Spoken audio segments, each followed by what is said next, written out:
रात का वक्त था। हवा में नमी थी। जंगल के गहरे अंधेरों से गुजरते हुए एक पुरानी गाड़ी फार्म हाउस की तरफ जा रही थी। गाड़ी के अंदर 3 लोग थे, आयशा, उसका शौहर अली और उनकी पुरानी दोस्त जरा। वीकेंड ट्रिप था, एक छोटी सी छुट्टी, एक एडवेंचर, एक यादगार वक्त बनाने के लिए। अली मुस्कुराता हुआ अपना कैमरा पकड़े था, व्लॉग रिकॉर्ड कर रहा था और आयशा उसकी मुस्कुराहट में अपना सुकून ढूंढ रही थी।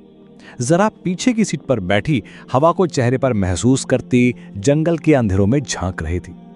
जरा एडवेंचरस थी, हमेशा रिस्क लेना, नए रास्ते खोजना उसकी आदत थी। गाड़ी फार्म हाउस के पुराने दरवाजे के सामने रुकती है। एक लंबी लोहे की गेट जिसमें जंग लगी हुई थी, उसके पीछे पुराना फार्म हाउस, दीवारें सूनी, दरवाजे चीखते हुए और आसपास घना जंगल। पर तीनों दोस्तों के लिए ये सब एक एडवेंचर था। अंदर जाते ही मस्ती शुरू हो गई।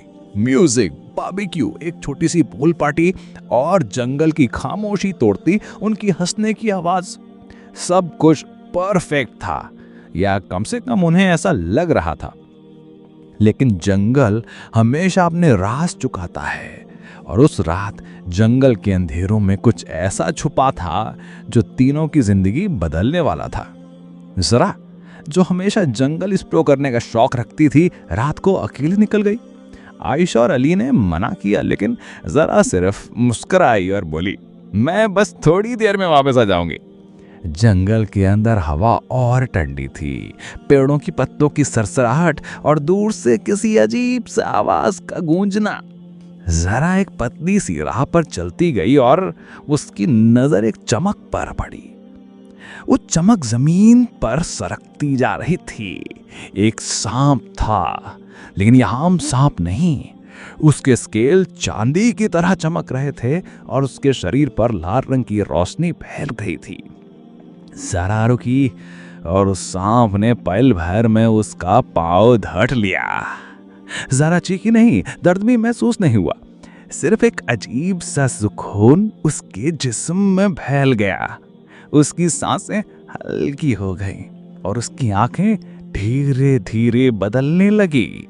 एक हल्की सी रोशनी उसके अंदर जग गई, जैसे वो सांप उसकी रूह में कुछ डाल गया हो। जब जरा फार्म हाउस वापस आई तो आयशा और अली ने पूछा, क्या हुआ? जरा बस मुस्कुरा दी, कुछ नहीं, बस जंगल में एक सांप था, लेकिन दर्द भी महसूस नहीं हुआ। पर उस रात से जरा बदल गई। उसके चेहरे की मुस्कुराहट अब अलग थी। उसकी आंखों में एक चमक थी जो पहले कभी नहीं थी। वो आयशा को घूर कर देखना बंद कर देती, लेकिन अली के आसपास आने लगते। उसकी बातें धीमी और गहरी हो गए, जैसे उसके अल्फाज में कोई नशा हो। अली ने पहले तो इसे मजाक समझा, पर धीरे धीरे उसे महसूस हुआ कि ज़ारा की हर बात, हर नज़र, हर मुस्कान उसके दिल पर असर कर रही है। एक रात फार्म हाउस के अंदर जब आयशा सो रही थी, ज़ारा अली के पास गई। अंधेरा था, सिर्फ एक मोमबत्ती की लौ झूल रही थी। ज़ारा उसके बिल्कुल करीब आई, उसके कंधे पर हाथ रखा और उसकी आंखों में देखा।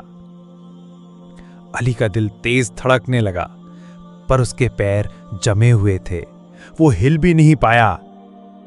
ज़ारा धीरे से मुस्कुराई और एक पल में अपने होंठ अली के होठों से मिला दिए। अली ने खुद कुछ नहीं किया, पर वो हिप्नोसिस में था, जैसे उसकी दिल और दिमाग का कंट्रोल अब उसके पास नहीं। वो बस एक पपेट बन गया था और डोरी ज़ारा के हाथ में थी। अगले दिन आयशा ने देखा कि अली उसे अवॉइड कर रहा है और ज़ारा के करीब रहता है। उसे समझ आने लगा कि कुछ तो गड़बड़ है, लेकिन उसके लिए सबसे दुख की बात यह थी कि उसकी अपनी दोस्त उसका पति छीन रही थी। फार्म हाउस के अंधेरों में ज़ारा की हिप्नोसिस बढ़ रही थी। हर रात वो अली के करीब आती, उसे अपनी मुस्कान से, अपनी आंखों से, अपने स्पर्श से अपना बनाती, और अली हर दिन आयशा से दूर जाता। आयशा के लिए यह सब एक नाइटमेयर था। वो चीख कर कहना चाहती थी कि ज़ारा छोड़ दे, अली वापस आ जाए, लेकिन अली हिप्नोटिक ट्रांस में था। लेकिन एक रात सब कुछ बदल गया। ज़ारा ने अली से कहा कि अब आयशा को हमेशा के लिए ख़त्म कर दो, ताकि वो सिर्फ उसका हो। अली अंधेरों में उस तरफ बढ़ने लगा, पर आयशा रोती हुई उसके सामने आई। उसने अपना दिल अली के सामने रखा, उनके गुजारे हुए दिन, उनकी मोहब्बत, उनकी शादी के वादे, और एक पल में हिप्नोसिस टूटता गया। अली ने अपनी आंखें बंद की और जब खोला वो वापस अली था। उसने आयशा को गले से लगाया और ज़ारा से दूर जाके खड़ा हो गया। ज़ारा चीख उठी, उसकी आंखों की चमक और तेज हो गई। उसने अली पर हमला करने की कोशिश की, लेकिन अली और आयशा ने मिलकर उसे फार्म हाउस के पुराने बेसमेंट में बंद कर दिया। बेसमेंट का ताला बंद हुआ और ज़ारा अंधेरों में चीखने लगी, अली तुम मुझे नहीं छोड़ सकते, मैं तुम्हारी रूम में बस गई हूँ, मैं वापस आऊंगी। अली और आयशा फार्म हाउस से निकल गए, जंगल के अंधेरों में कार चलाते हुए दूर निकल गए। लेकिन कहानी खत्म नहीं हुई। कैमरा धीरे से फार्म हाउस के अंदर बेसमेंट की तरफ जाता है। अंधेरा है, सिर्फ एक लाल चमक दिख रही है ज़ारा की आंखों से, और जंगल के रास्ते में वही ग्लोइंग स्नेक फिर से सरकता वो गुजरता है। एक साइलेंट प्रॉमिस कि वो श्राप कभी खत्म नहीं हो।